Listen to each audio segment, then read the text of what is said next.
28 दिसंबर 1928 ये बात है 96 वर्ष पहले की। तकरीबन एक सदी होने वाली है। एक अजीम गायिका का आज के दिन जन्म हुआ था। ऐसी गवैया जिसका बरसगीर में कोई सानी नहीं।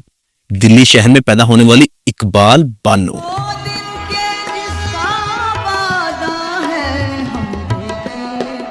जो पाकिस्तान के हिस्से में आई और फिर इस अजीम गुलकारा ने जाबर आमिर हुक्मरान के खिलाफ अपनी आवाज और फैज अहमद फैज साहब के कलाम पढ़कर पूरी दुनिया में जो इज्जत और शोहरत समेटी वो नाकाबिले बयान है। यहां तक कि गूगल ने भी इकबाल बानो को उनकी 81वीं सालगिरह पर खराज तहसीन पेश किया था। इकबाल बानो की तारीख पैदाइश में इख्तलाफ पाया जाता है। बहुत सारे लोगों का कहना है कि उनकी पैदाइश 1935 में हुई थी, जबकि कुछ का कहना है कि उनकी पैदाइश 1928 की थी। ये 1984 का साल था। पहली बार फैज अहमद फैज मेले का इनकाद हुआ। इस मेले में शायरी के बाद मौसीकी का भी एहतमाम किया गया था। मुशायरे के बाद जब ये प्रोग्राम खत्म होने लगा तो रात के अंधेरे में अलहमरा हाल में एक आवाज गूंजी कि हम देखेंगे, लाजिम है कि हम भी देखेंगे, जब तख्त गिराए जाएंगे, जब ताज उछाले जाएंगे। इस आवाज ने चलते हुए कदमों को रुकवा दिया। लोग पीछे मुड़ने पर मजबूर हो गए। आवाज की लय बढ़ती गई, लोगों का तजस्सुस भी बढ़ता गया।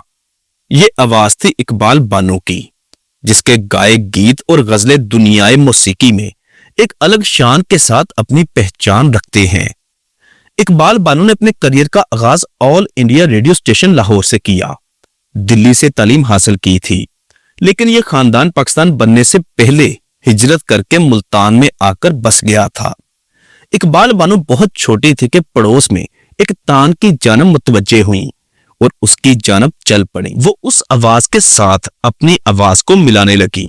उस्ताद ने जब पूछा कि ये लड़की कौन है तो बताया गया कि ये पड़ोस में रहती है। उस्ताद इकबाल बानो की जादुई आवाज को पहचान चुके थे, लेकिन इकबाल बानो के घर वालों की जानब से सख्त पाबंदियों का सामना था। जब घर वालों को मालूम हुआ तो उन्होंने इकबाल बानो का पड़ोस में जाना बंद कर दिया। इकबाल बानो ने अपनी दोस्त को कहा कि अपने अब्बा से कहो कि मेरे वालिद से बात करे और मुझे भी गुलकारी सीखनी है। इकबाल बानो के वालिद ने कहा कि हमारी फैमिली में गाने का रिवाज नहीं, मैं कैसे इजाजत दे दूं। पड़ोसी ने कहा यह कोई जुर्म नहीं, बल्कि ये तो एक फन है। कुदरत ने इसको इतनी अच्छी आवाज दी है, तुम इसे जाया क्यों कर रहे हो? सीखने दो लड़की को, इसको शौक है। खैर किस्सा मुख्तसर बहुत ही मुश्किल से और काफी अरसे के बाद वालिद खुद इकबाल बानो को लेकर रेडियो स्टेशन पहुंच गए। रेडियो पाकिस्तान लाहौर स्टेशन से बानो ने बच्चों के गीत सुनाने शुरू किए। रेडियो से वाबस्ता कंपोजर्स आवाज को सुनकर कहने लगे कि इस लड़की में बहुत ही सलाहियत है। इकबाल बानो से कुछ गजलें और गीत गवाए जो उसने बहुत ही आसानी से गा लिए। यहां से इकबाल बानो के वालिद ने अपनी बेटी का साथ देने का फैसला किया। क्लासिकल मौसीकी के लिए उस्ताद चांद खान के पास ले गए। यूं इकबाल बानो ने उस्ताद चांद खान और उस्ताद करीम खान से मौसीकी के मुतालिक बाकायदा तालीम हासिल की। फिर इकबाल बानो ने all India radio station Lahore जाकर गीत गाने लगी। जब पाकिस्तान बन गया तो इकबाल बानो अपनी फैमिली के साथ लाहौर शिफ्ट हो गई। 1954 में फिल्मी सफर का आगाज किया। फिल्म मुंदरी के लिए अपनी आवाज दी।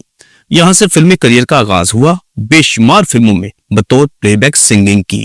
इकबाल बानो ने अपने करियर के अरूज पर और जवानी में सिर्फ 17 साल की उम्र में घर वालों की रजामंदी बल्कि घर वालों की मर्जी से मुल्तान के एक जमींदार से शादी की। यह शादी 1952 को हुई। उस वक्त इकबाल बानो की उम्र सिर्फ 17 साल थी। शादी इस शर्त पर की गई कि शोहर गुलकारी से नहीं रोकेगा। शादी के बाद शोहर ने बीवी का भरपूर साथ दिया। 1974 में पाकिस्तान की जानब से प्राइड ऑफ परफॉर्मेंस अवार्ड दिया गया।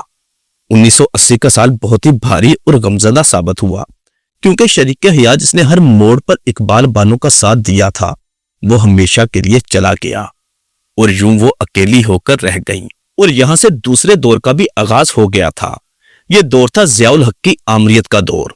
इकबाल बानो फैज अहमद फैज की सोहबत में आ गईं और इस आमरीत की मुखालफत का हिस्सा बन गई। और इसी के साथ साथ इकबाल बानो की जुल्फकार अली भुट्टो के साथ भी कुर्बत हो गई थी।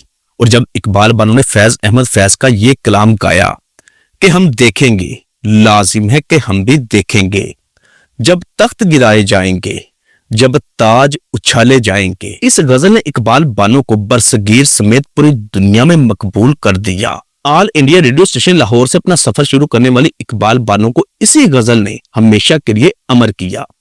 فیض احمد فیض کا یہ کلام صحیح معنوں میں اقبال بانو کے لیے ہی تخلیق کیا گیا تھا۔ پاکستان میں اقبال بانو کو انڈیا میں غزل گائیکا بیگم اختر کے ہم پلہ قرار دیا جانے لگا۔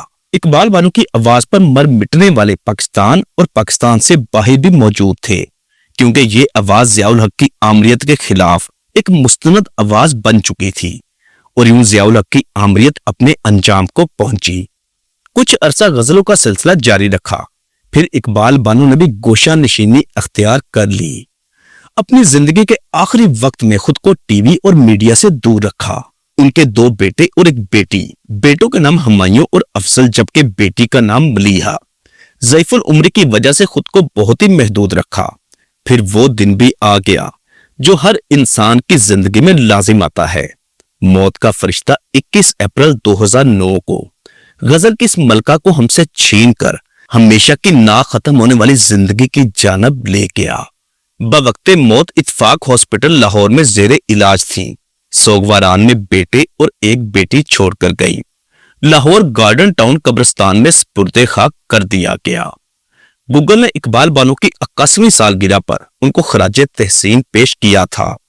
ہماری دعا ہے کہ اللہ پاک اقبال بانو کو جنت الفردوس میں اعلیٰ مقام عطا فرمائے۔ پاکستانی میوزک انڈسٹری کے لیے ان کی خدمات پر انہیں کبھی بھی فراموش نہیں کیا جا سکتا۔ دوستو، ایک بار سورہ فاتحہ اور 3 بار سورہ اخلاص پڑھ کر غزل کی اس ملکہ کو لازمی اصالہ ثواب کیجیے گا۔ اللہ پاک اقبال بانو آپا کے درجات بلند کرے، آمین۔ چینل پر اگر آپ نئے ہیں تو پلیز اس کو سبسکرائب اور ساتھ دیے گئے بیل آپشن کو پریس کرنا مت بھولیے گا۔ ملتے ہیں دوبارہ بہت جلد۔ اللہ حافظ۔